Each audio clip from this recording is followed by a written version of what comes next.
Hi there, it's Wendy Hernandez, attorney and creator of Command the Courtroom. In today's video, I want to talk with you about undoing a child custody order that you had no knowledge about. So I've talked in past videos about the importance of giving a party notice when you're filing an action in court or where you're asking the court to do something. And you can give a party notice by serving them with the paperwork. And depending on where you live, there's different ways that you can serve a party. You can serve them by way of a process server, you can have them accept service, or in many cases, you can serve them with certified mail, return receipt requested. But there are a few cases where service slips through the cracks or notice slips through the cracks. And actually, there's somebody really close to me in my life that had a case where his children's names were changed and he lived in another country at the time they were changed, and he never received notice that this action was pending. So what do you do if that happens to you? Well, the first thing that you should do is go to the rules of procedure wherever you live.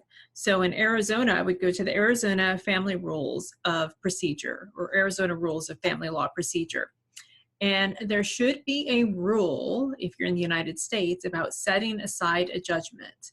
And that rule number is going to differ, but it should be somewhere in the section of post-trial actions or post-trial motions. So look at the rule about setting aside a judgment. And in Arizona, at least, there are a lot of different factors under which you can possibly file a motion to set aside a judgment. And one of those reasons for asking a court to set aside a judgment and hopefully getting your request granted is the fact that you'd never received notice that an action was pending.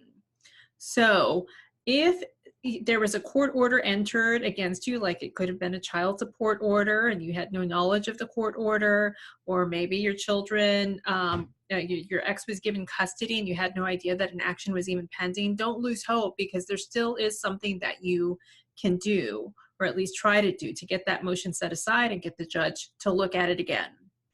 Now, one thing I do want to point out to you, however, is that it is up to you to keep the court notified of your current address. So if notice was attempted at your last known address, a court may say, hey, notice was sent to your last known address, and therefore you're not getting out of the court order.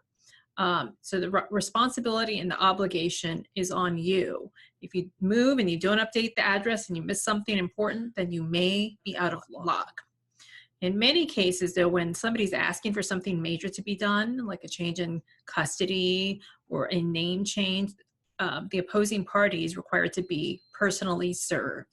So there's more to know. As in all of these videos, there's tons more to know. I'm trying to give you the most crucial pieces that you need to know if you're doing this yourself.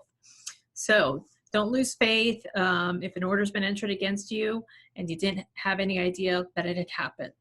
Check out those rules of family law procedure. If you like this video, give it a thumbs up. Remember to follow us on Facebook. Subscribe to the YouTube channel for updates, and check out commandthecourtroom.com for other goodies. Until next time, keep on trucking and remember to command the courtroom.